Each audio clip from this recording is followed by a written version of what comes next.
Ayan, malinis na siya. And, lapit na yan.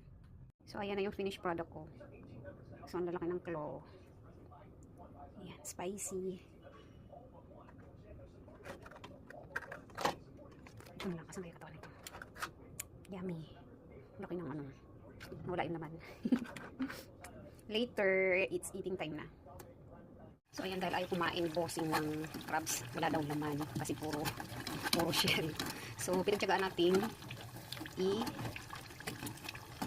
tinimay ko siya. Tapos, nilagyan ko ng harina at saka mga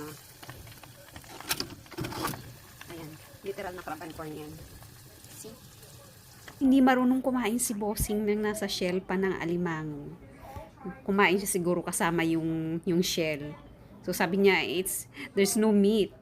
Sabi ko, paano nang meat? Puro shell talaga yan. Kailangan mong maghirap bago makain yan.